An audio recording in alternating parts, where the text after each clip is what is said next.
I remember the last time I saw him like it was yesterday, not 2 years ago. Daniel, standing on the beach of our private villa in Santorini, golden in the sunset light. He turned, smiled that crooked smile I'd fallen in love with, and said he was going for one last swim before dinner. "Don't be long," I called from my lounge chair. "We have reservations at 8.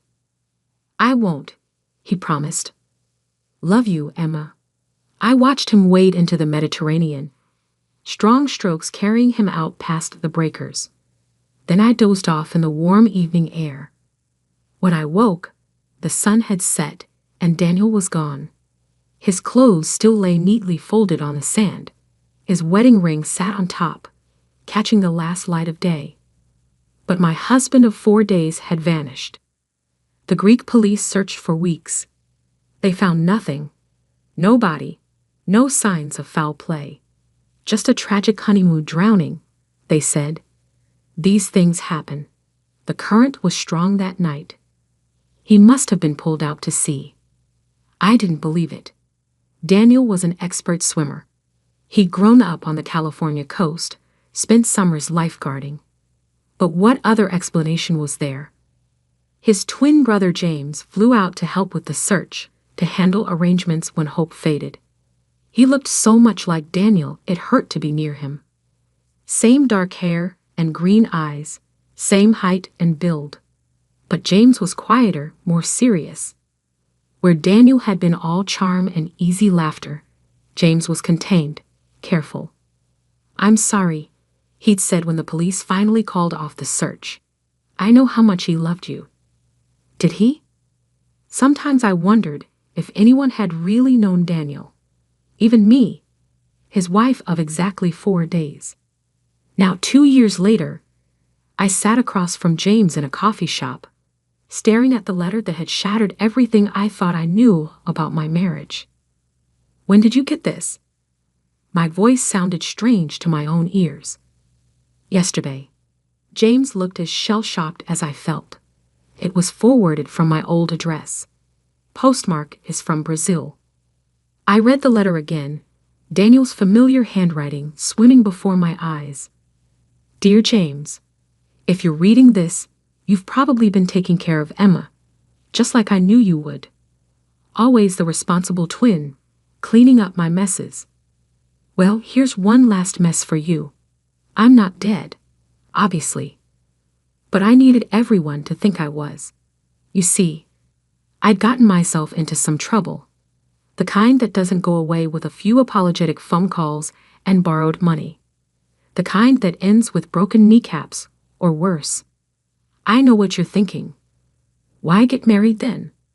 Why drag Emma into it? Truth is, I needed her. Or rather, I needed her money. That trust fund she inherited from her grandmother.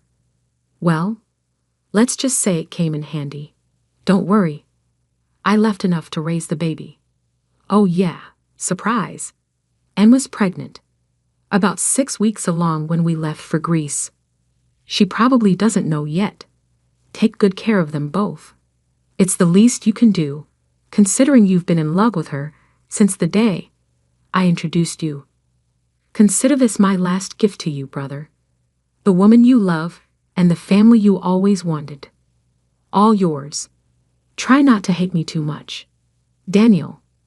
My hands shook as I set down the letter. How did he know? About the baby, I mean. I didn't find out until after. "He must have seen the test results," James said quietly.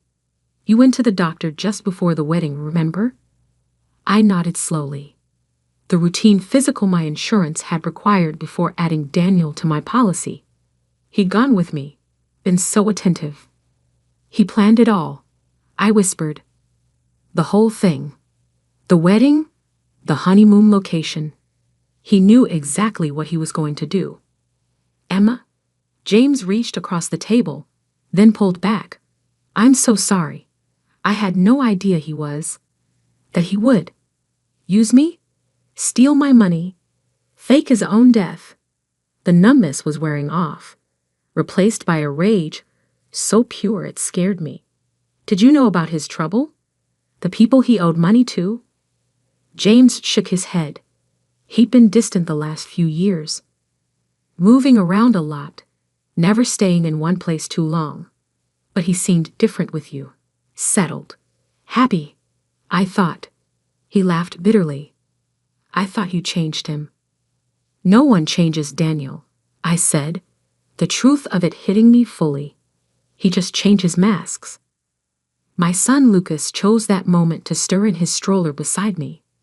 Almost 18 months old now, he was the spitting image of his father, of both his father and his uncle. Same dark hair, same green eyes, same dimple in his left cheek when he smiled. James looked at Lucas, pain crossing his features. He's right about one thing. I have been in love with you. Since that first dinner when Daniel brought you home. Stop. I held up a hand. I can't deal with that right now. He nodded, understanding as always. James had been my rock these past 2 years, helping with the baby, handling Daniel's estate, making sure Lucas would know stories about his father.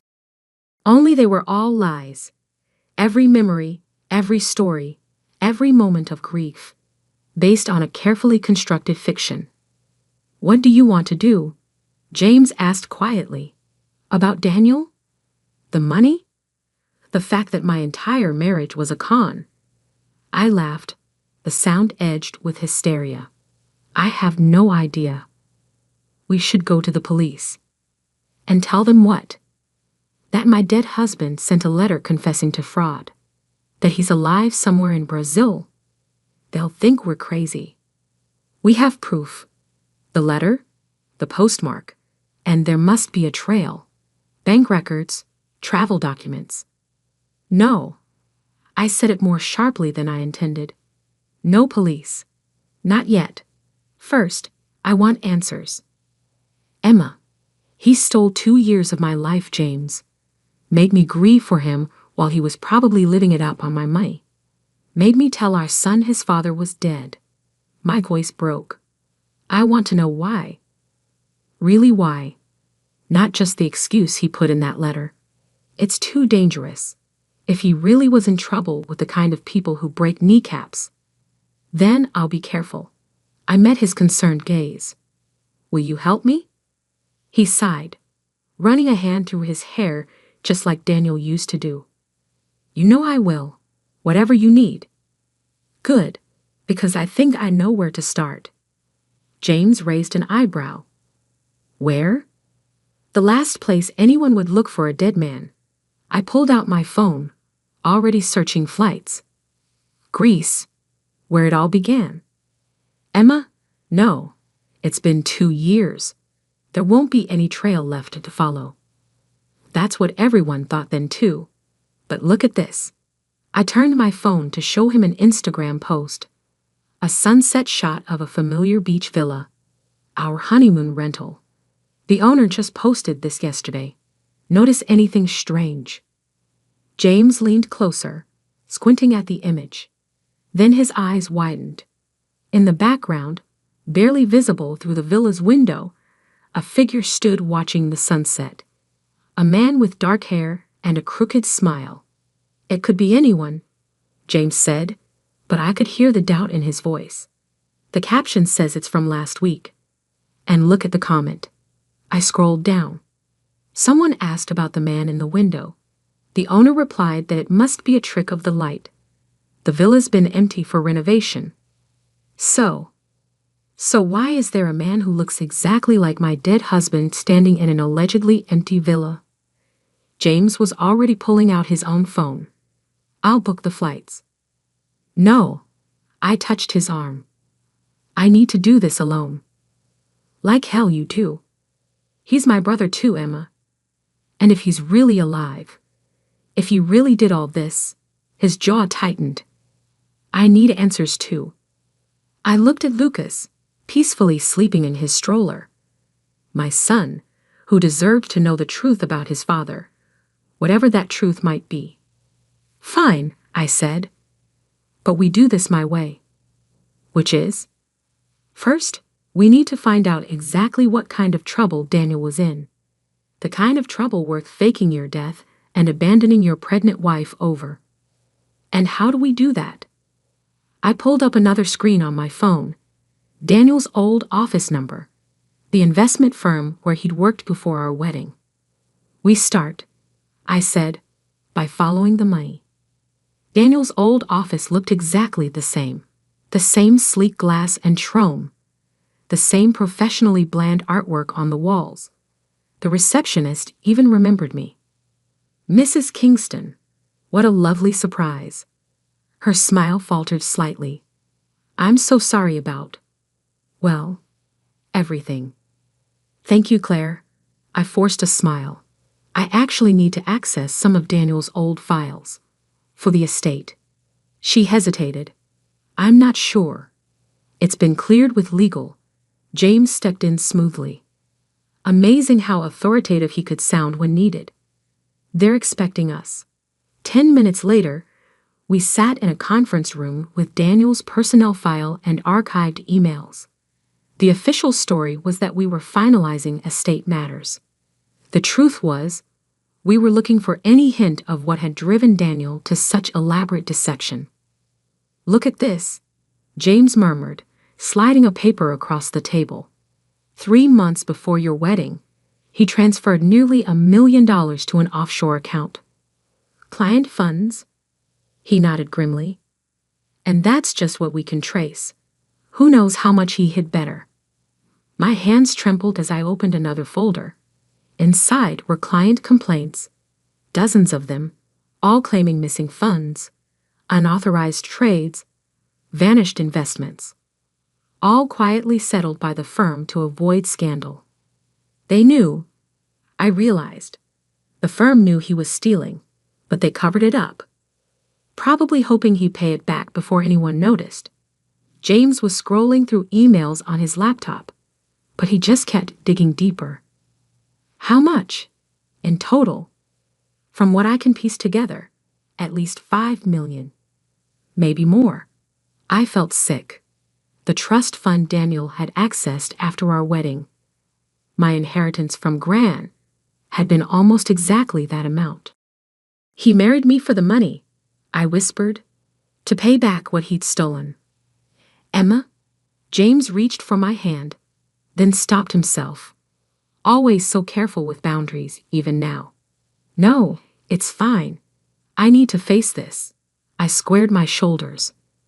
We have proof he committed fraud. We can take this to the police. Wait. James was staring at his screen. There's something else. Look at these emails. They were in Portuguese, but the attached photos were clear enough. Daniel, very much alive, meeting with a man I recognized from news stories about organized crime in South America. He wasn't just stealing from clients, James said quietly. He was laundering money. For them. And when he couldn't pay it back, he needed a way out. And $5 million to buy his freedom. I stood up abruptly, needing to move. So he found me. Rushed the wedding. Used my money to pay off his debts and disappear. Leaving behind a mess that would be hidden by his death. No one looks too closely at a dead man's finances. Clever. Horrible, but clever. Classic Daniel. Always 3 steps ahead. The photo from Greece, I said suddenly. He's going back to check on something. Something he left behind. James was already pulling up the villa's rental website. It's booked solid for the next month. We don't need a rental. I smiled grimly. I still have the key. 2 days later, we landed in Santorini. I'd left Lucas with my sister, promising to explain everything when I returned. The familiar white buildings and blue domes felt surreal now, tainted by memories of my fake honeymoon. The villa looked exactly the same. Same infinity pool overlooking the sea, same bougainvillea climbing the walls. Same spot on the beach where I'd last seen my husband alive. We waited until dark before using the key. Inside, everything was covered in renovation dust. except for one clear set of footprints leading to the bedroom. "Someone's been here recently," James whispered. The bedroom was untouched, but something about the walls caught my eye. A slight discoloration in one corner. "Help me move this." Together we pushed the heavy dresser aside, revealing a small door set into the wall. Inside was a safe. The combination? I breathed. He used our wedding date. The safe opened with a soft click. Inside was a single USB drive and another letter. "Dear Emma and James, because I know you're there too. If you're reading this, you're smarter than I gave you credit for. Or maybe just more stubborn. Either way, congratulations on finding me." The drive contains everything. Proof of who I was really working for, account numbers, names, my insurance policy, in case they ever found me. Now it's yours. Use it however you want. For what it's worth, I did love you, Emma. Maybe not enough to be honest, but enough to wish things could have been different. Take care of our son. And James, I know you'll be good to them both. You always were the better man. Goodbye for real this time. Daniel. He knew we'd come, James said softly. He knew we'd figure it out eventually. I pocketed the drive. This is what he came back for, but something spooked him before he could get it. A floorboard creaked behind us. We spun around to find 3 men in the doorway. The one in front smiled coldly. "Mrs. Kingston, so nice to finally meet you. We've been looking for your husband for a very long time." James stepped in front of me. "She doesn't know anything." "No? Then why is she here?" The man's eyes fixed on my hand.